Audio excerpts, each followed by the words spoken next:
पिया से प्यार कारी रतिया करतिया पहाड़ दिन भारी का करी हमरा करे डाल डाल के हो दिलवा ले गईले राजा बोतल में भरी के वाह दिलवा ले गईले राजा बोतल में भरी के सर दिन गौना करौला बेदरी दी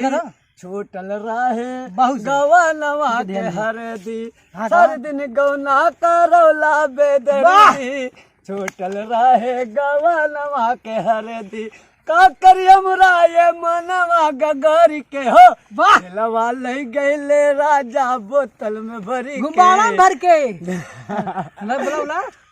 जाते फिर कभी ऐ बाबला मुहा से पूछली जात के बेरी दुआर हम छकली फिर कभी ऐ बाबला मुहा से पूछली का करी हमरा ये मनवा गगरी के दिलवा ले गईले राजा बोतल में भरी के।